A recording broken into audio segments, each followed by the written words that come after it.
But first tonight, Pakistan's army commandos and terrorists infiltrated 200 meters inside Indian territory this morning.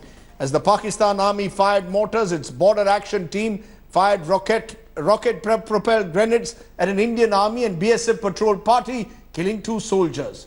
Worse was in store. The army issued a statement claiming that the soldiers' bodies had been mutilated. Defence Minister Arun Jaitley has promised a befitting response. What exactly are India's options at a time like this?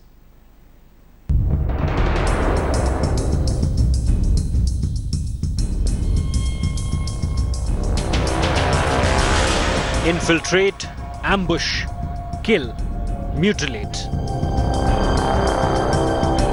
The Pakistan army have shown its true color yet again, just a day after their chief visited the LOC. 2 Indian soldiers were killed and mutilated on Monday by Pakistan's border action team. Their deceit was executed, aided by covering fire from a Pakistani post. Naik Subedar Paramjit Singh of the army and Head Constable Premchand of the BSF were part of a patrolling party that was fired upon with a rocket launcher. The BAT team then crossed 200 meters into Indian territory and mutilated the Indian soldiers. The country and a bereaved family is demanding answers.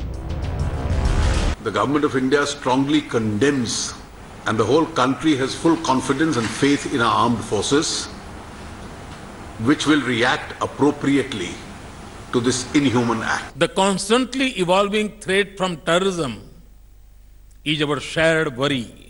The nations of the world, therefore, need to work as one to disrupt the terrorist networks and their financing and a put to a cross-border movement of terrorists. So now what? How long before Pakistan is made to feel the pain for this cowardly, unsoldierly act?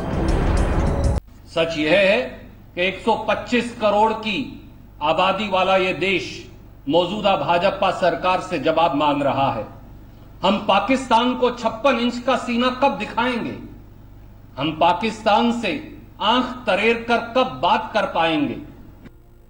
Ceasefire violations, mutilating soldiers, terror attacks on civilians. Pakistan clearly wants to ratchet up the tension to keep it a hot summer. How long before India says, thus far and no further? With Gaurav Sawant in Delhi, Shujaul Haq and Manjeet Sehgal in Jammu and Kashmir. Bureau Report, India Today. And the news that's just breaking is that the Indian army has now destroyed the post that gave cover fire for the Pakistani action. The 647 Mujahid battalion carried out the terror attack.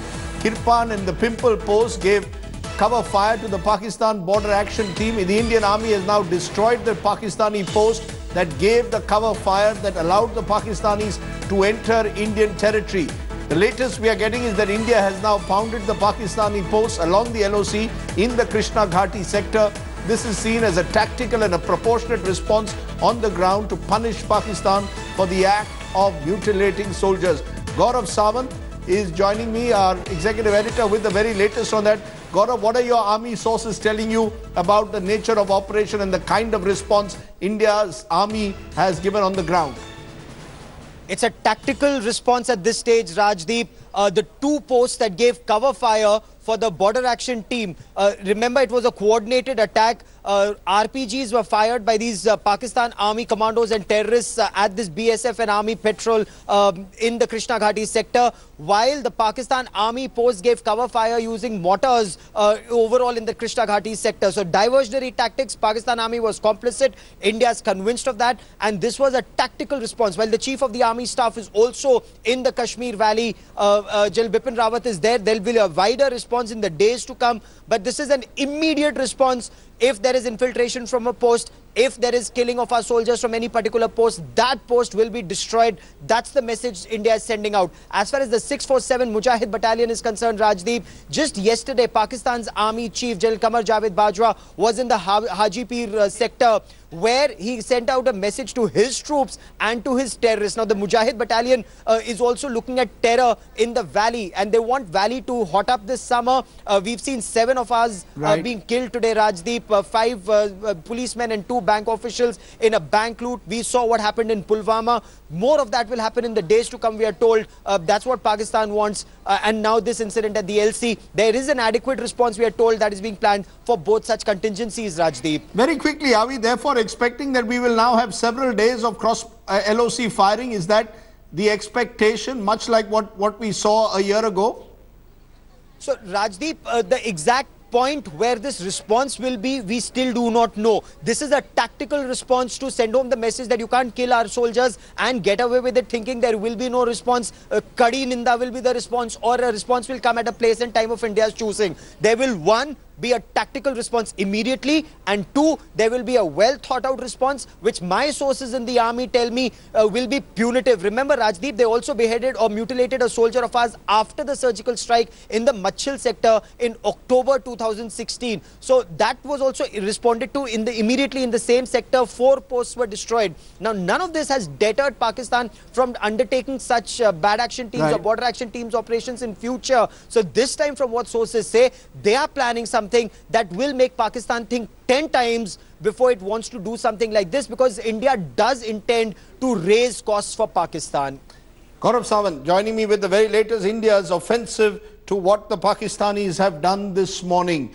Now, of course, remember, this is not the first time this has happened. Remember in September of 2016, where India launched surgical strikes, moving into the crossing the LOC, and soon after those strikes, Rahul Gandhi and the Prime Minister had got into a battle of rhetoric. Listen in to what they had said then.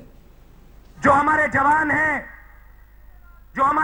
हैं, जिन्होंने अपना खून दिया है, जम्मू कश्मीर में जिन्होंने अपना खून दिया है, जिन्होंने हिंदुस्तान के लिए सर्जिकल स्ट्राइक किया है, उनके खून के पीछे आप छुपे हुए हो, उनकी आप दलाली कर रहे हो। भाइयों बहनों, हमारी सेना की ताकत देखिए। 250 किलोमीटर लंबे पथ में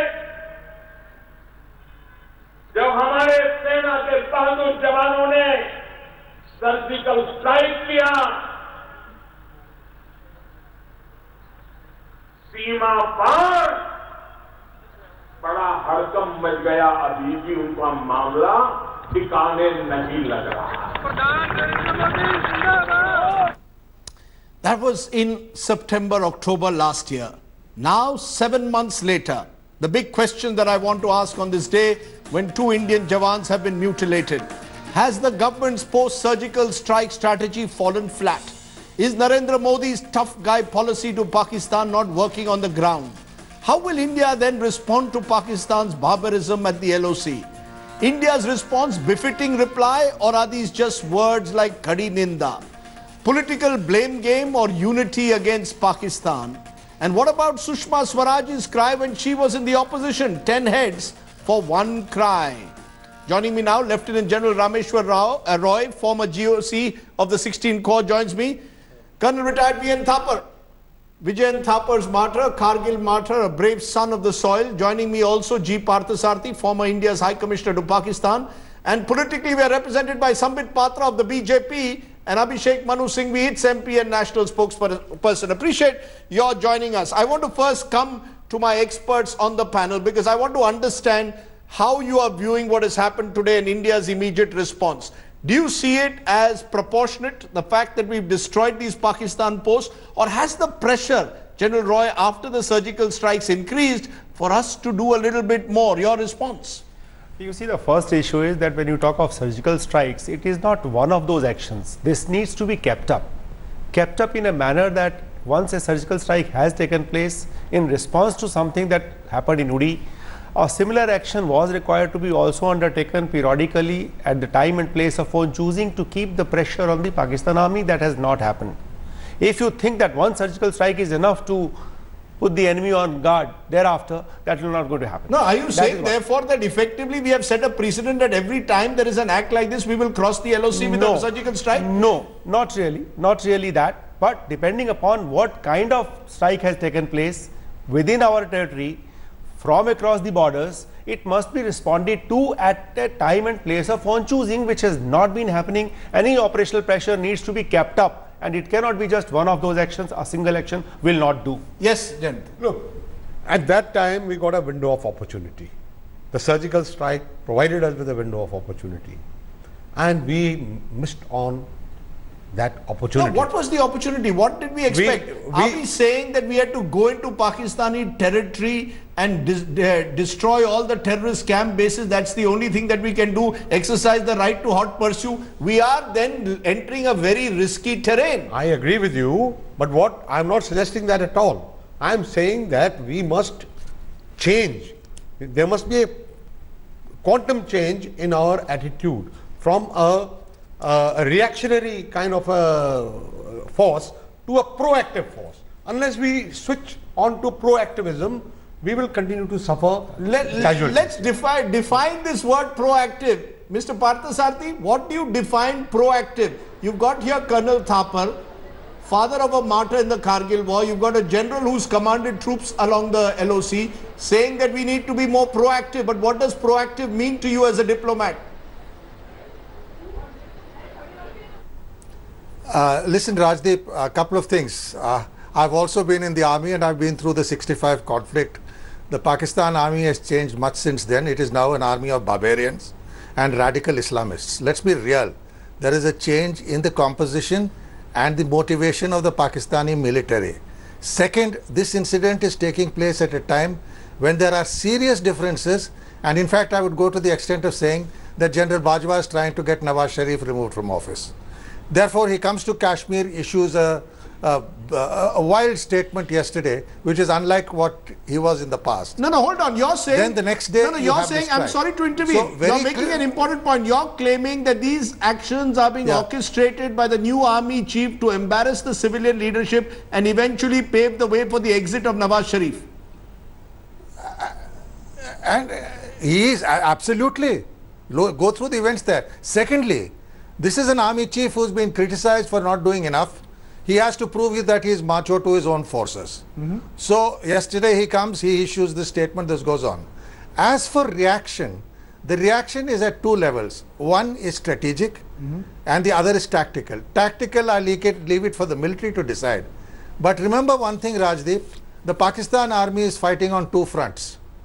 It has just finished bombing and strafing and artillery shelling the tribal regions bordering Afghanistan. It is involved in Balochistan. At a strategic level, we need to take advantage of that. My understanding is we are getting slightly more active on that. At the tactical level, it's really for the generals to say, but I agree with them, the hit back has to be proportionate at a time and place of our choosing. Final point, the Pakistanis don't have staying power. You know, they begged for the ceasefire during Op Pavan, not us, because the army shelled the hell out of them in a large number of places at that point in time.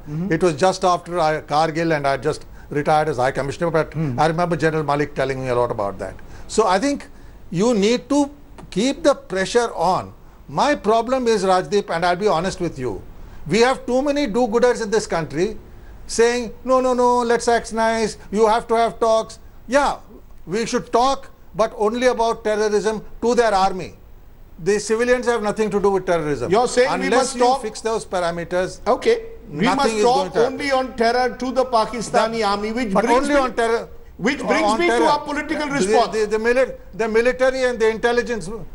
Which brings me to our politicians. The military and intelligence boys know how to do that. Sir. Let the professionals handle it. Okay, let the professionals handle it. And I want to play what Sushma Swaraj said before I come to the politicians and ask them their views on this. This was Sushma Swaraj, now the Minister of External Affairs, when a similar mutilation had taken place when the UPA was in power in 2013. And this is what Sushma Swaraj had said then. Listen in.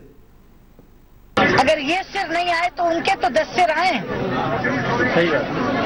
सवाल ये है कि हम बिल्कुल प्रतिक्रिया के अलावा बैठे रहें और खेल खिलाते रहें और वार्ता करते रहें, ये तो नहीं होगा। कम से कम एक ताकतवर सरकार की प्रतिक्रिया तो हम दें। Sambit Patra, now respond to that, because there you had your leader, when she was in the opposition, we also heard the Prime Minister earlier after the surgical strikes talking about Muh Tod Jawab, where Sushma Swaraj saying for one head we must take 10. This belligerence today has come now to hurt you, because when 2 Indian Jawans have been mutilated and the government talks of Kadi Ninda, people are saying Kadi Ninda means what? These are just fine words. Surgical strike has had no impact in terms of Pakistan continuing to pour in terrorists across the LOC.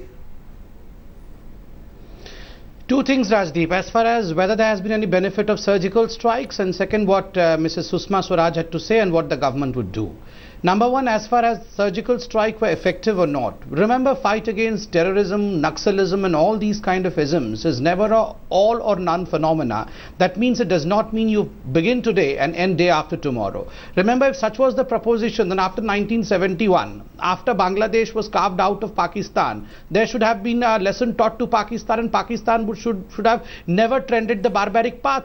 That Pakistan, we were all saying that well, Pakistan would improve after 1971 because we have taught the worst lesson to Pakistan, but Pakistan did not change. So we have to consistently fight with Pakistan. Well, yes, after Uri, a surgical strike was required, and we had what impact? Stuck to what we had said. With what impact? That's the question. With what impact? No, terrorism has only grown in the valley since then.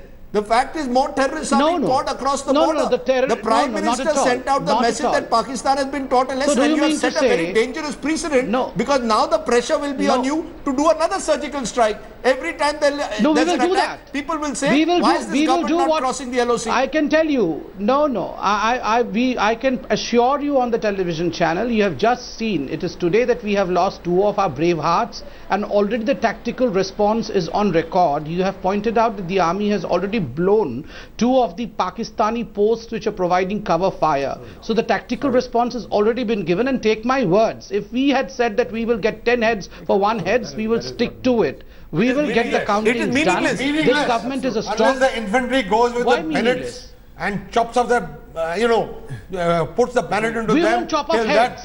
We don't believe in chopping off heads. We don't believe in barbarism. Destroying a post is what? We don't believe in barbarism, but we would get down. We would get down as many. No, are you saying that response to their barbarism has to be our barbarism? No, it's not bad, but infantry has to go. India never believes in barbarism. India never believes in barbarism, but we would get down as many posts and as many Jawans in Pakistan. We would. We do not believe in barbarism. Remember, allow me 10 seconds. Yes. Amit Shah ji and all of our leaders in BJP have mentioned thus, including the Home Minister Rajnath Singh, that we would never fire first. But agar unke yahan se goli aayegi, to yahan se gola jayega. We will never begin the fight. These are nice words, sir. These are nice words. These are fine words, sir. These are fine words. It would be followed by equally. It would be followed by equally stringent action. Remember when we did the surgical strike, these were the very people, the congressmen and some other opposition parties who were asking for evidence. So tomorrow also they would be asking for evidence. Okay, before I come to you, General Reddy, let me get in the Congress spokesperson. Since in a sense, Sambit Patra seems to suggest that damned if you do, damned if you don't. The government did the surgical strike, went public about it, Abhishek Manu Singhvi, and now if they were to do the same, would the Congress party support them or not?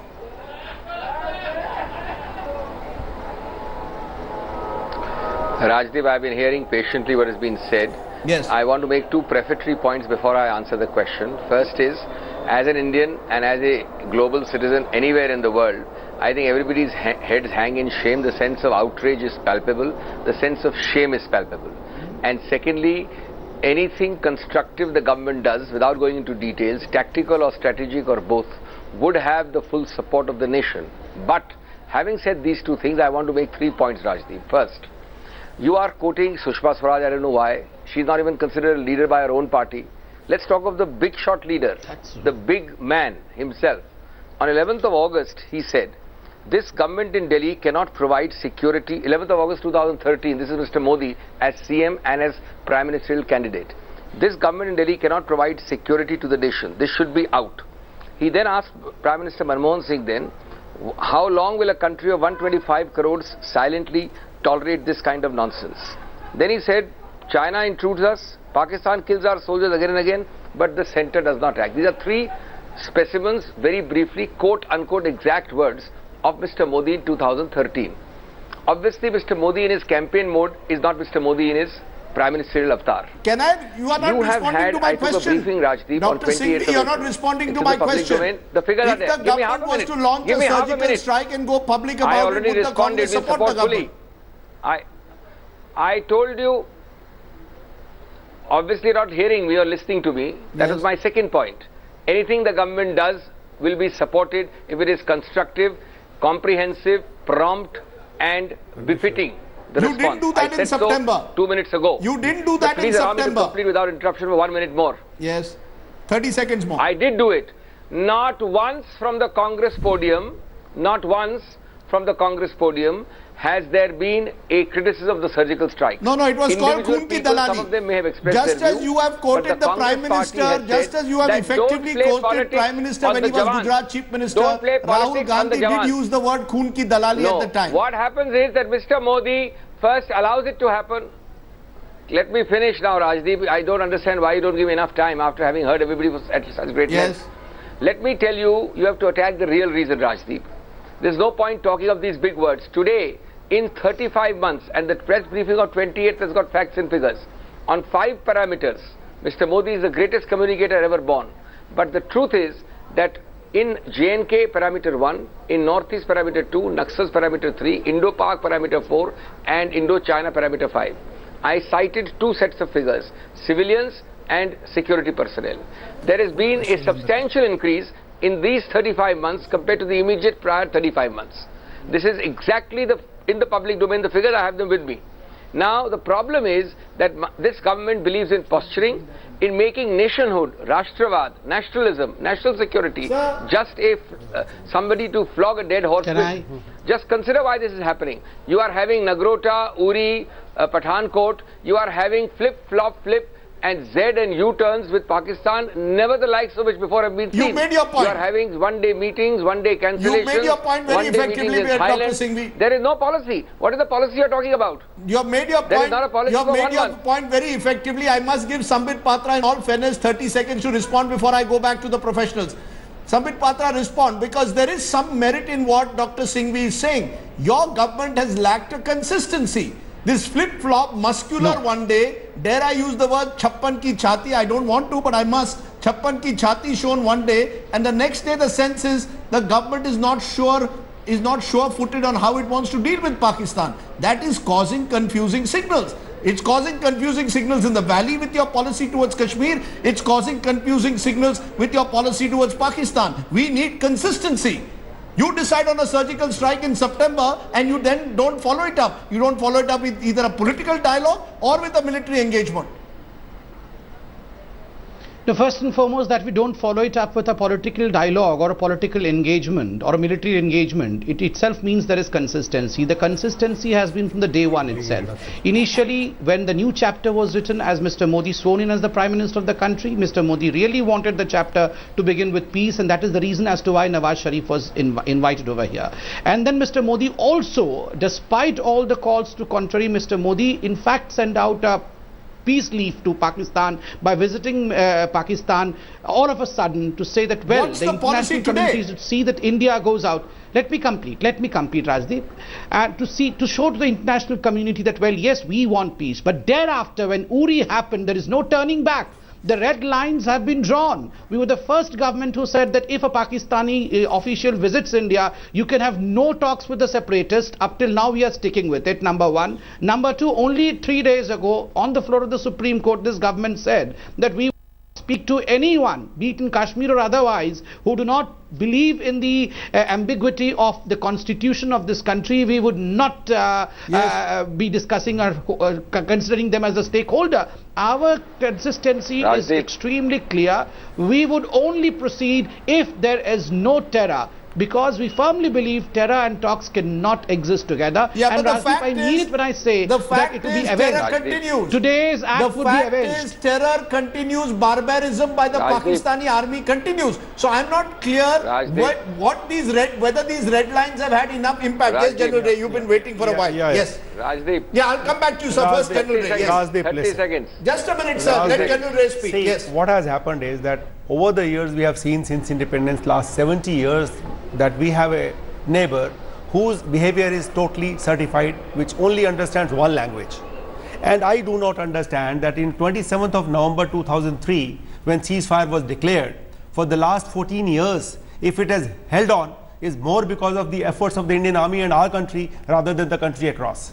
I do not understand that are these not provocations? So what is the option? I'm telling you, I'm coming to that. Are these not the provocations enough that we abrogate the ceasefire and give more freedom to the field commanders to carry on action in the field?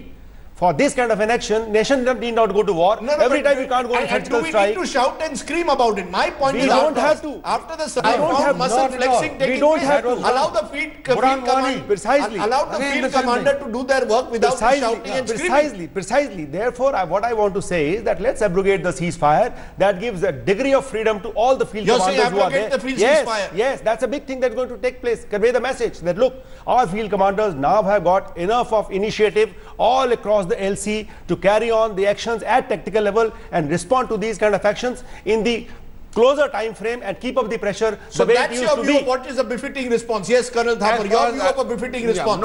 What I am trying to say is, first and foremost, we must knock off the fine distinction we draw between the non-state actors and the state actors. I mean the state, the army. Any hostile action that emanates from Pakistan is to be taken as either done by the Pakistani army or abetted by it, and we should respond accordingly. And this response should be worked out well in time, and it should come almost immediately when such a thing happens. Okay, so I think there is some clarity coming in from the professionals who believe particularly greater autonomy to be given to the field commanders to do what they believe is the right thing to do in a situation. Just a small clarification. Yes. At tactical level. The Bennett, somebody called that we don't cater for barbarism. Yes. Bennett is a weapon which the infantry uses. It has been used in Kargil. It is used in the bitterest fighting. So don't think that it is barbarism when we charge the enemy. Okay. With us. You made your point. Dr. Singhvi, I'm going to ask you to limit your answer please to 30 seconds because I want to go to G. Parthasarathy also. 30 seconds. Just 30 seconds. 30 seconds. Yes. 2 points. We must realize that after all, we were in power for 10 years and there was no bed of roses. We have our own difficulties. But did you ever find Kashmir in such a state as we've had in less than 30 months? Forget 7% voting. Did you ever find the disconnect which is there in this unholy state level alliance? What are you talking of planning and policy and implementation? There is no coordination between the two wings of a coalition government in as sensitive a state as J&K because of each is unholy hanging on to power. Can I bring in Mr. Parth, sir? You made your point. Dr. Singhvi, your 30 seconds are up. The same disconnect is shown. Your 30 seconds are up, sir. I have to get you to stick to time. Zigzag policy with Pakistan for 30 months. No, that's my point. Therefore, Mr. Parthasarathy is there is Dr. Singhvi trying to link the troubles in the valley to what Pakistan has done today. Do you see a direct link, or do you believe, like General Ray, the fact is the Pakistani army is determined in a sense to bleed us, irrespective of what happens in the valley, what political dialogue and engagement takes place? These are two separate issues, or are they clearly linked? They are two totally separate issues, and all I can say is I am saddened that a jurist of the eminence of Mr. Singhvi is making points like this when 2 of our soldiers have been beheaded. We should be more serious. The fact of the matter is, you have a situation within Pakistan where the army chief wants to show the world he can escalate. But the surgical strike did hurt them because internationally they looked silly. And you can't be having it every morning. But there, I go along, leave the tactics to the military. Should we be shouting and screaming? Between 2001 and 2003. Should we be playing this out on TV screens, and should we be playing it out at political rallies? That I have gone into Pakistan, I have staged a surgical strike. Do we need to make this a political battle, or make it a military battle fought by well-trained generals and commanders? Look, I saw Kargil, where everybody worked together, okay, opposition, and it was a resounding success, and the military did its job. Let the military do its job, convey very clearly to the Pakistanis and the world. No talks. You want to talk, the only thing we are willing to talk to you about is ending cross-border terrorism. I take your point. Now, unfortunately, Rajdeep, half our media is more busy criticizing governments and the army and playing politics. The media is as much as to blame. No, 1 minute. So I think, sir, I think that's unfair. I think that's unfair. And the media are not stakeholders. I think I would beg to differ. At the end of the day, the real stakeholders are the government. Narendra Modi doesn't care a toss. Narendra Modi doesn't care a toss about what the media thinks of him. Just a minute. Sir, Narendra Modi has also run... Just the government, not just the government. No, 1 minute. Narendra Modi, sir, ran a media campaign after the surgical strikes. Narendra Modi took this to the media. Previous government said they also crossed the LOC but didn't make a political statement by going public about it. My point is, why are you going back to what happened in the surgical strike? Stick to what happened today and what we are going to do in future. What is this harking back to the past? Okay, I want to say, leave the army to strike its responsibility. Can I ask? Let the government get its strategic. Can I ask Sambit Patra therefore in conclusion? Sambit Patra, in conclusion, I want to know if the government, whatever response it is, the so-called befitting response that the defense minister takes out, is this going to again be played in a political battlefield as it was in September? Because the fear is that is what in a sense creates this expectation that the Indian army is, the Indian government is going to give a muh tod jawab. Can we have less talk and more action? And let the action be out of the studio. I don't want studio warriors. Let our generals fight. Just a second. Let me be very quick. In conclusion, number one, when the suggestion was that the army has to be given complete free hand, I believe the army has been under this regime given a complete free hand, and that's the reason as to why when Arun Jaitley, the defense minister of the country, read out a statement today, he categorically mentioned that we have confidence in the army and the army will in fact give the befitting reply. So army has been given a free hand. Let me remind what Mr. Dobal had to say. Mr. Dobal also had to say that we are punching less than our weight. We need to punch more than our weight, meaning that the army is given a free hand. And secondly, categorically to your question that should we make political noises about surgical strikes, I should say that we should convey whatever has been done, because now look, Rajdeep, you are asking what would you do? Yes. What has been done? People would be asking us what has been done. If we say, then you say this is politicization. If we don't say, then you grill us every night in the television channel saying that you are not doing anything. So we have to, in a democratic country, convey what we have done. Okay, point taken, Rajdeep, and I think everyone has had an equal chance. Rajdeep, yes, 30 seconds. Dr. Singhvi, I have given you 15 this time. I will give you 15 seconds only. Seconds. Rajdeep, I just want to repay the compliment to Mr. Parthasarathi. When the media makes in a democracy an awareness talk about what is happening, he wants to be like an ostrich in the sand saying the media is wrong. When the principal opposition says that part of this what is happening today is the lack of a central government policy, complete zigzag, coupled with a chaos within the state of J&K, he again thinks it is undemocratic to speak out and ignore the fact and just state the present, give the army a free hand to solve all your problems without a central government policy. I can only show my amazement at so distinguished a diplomat having this approach, perhaps blinded by support for the government only for the moment and not looking back even one day. Okay, let's leave it. I think everyone has had a fair chance to say what they want. Clearly, it's time for my take. Thank you all very much, gentlemen, for joining me on the show. This is my take. Now, tonight on this show, we took a big decision. We consciously have decided we will not have a Pakistani guest because we believe this is now a question of India's internal security and what India must do, which cannot be resolved by bringing in an ex-Pakistani general on Indian television who will only live in denial over the role of the Pakistani army. The act of the Pakistani army is barbaric and insupportable. The question is, what should India's befitting response be? Having gone in for surgical strikes and pushing across the LOC last year, India has set a precedent that puts pressure on New Delhi not to hold back. But as the post-surgical strike terror attacks have shown, muscle flexing has its limitations. Pakistan needs to be reined in. But this requires a firm and consistent policy framework, not one which is muscular one day and meek the next. Let the army do its job and let it be done next time with less noise from both netas and studio warriors. That's what I would say is the way forward.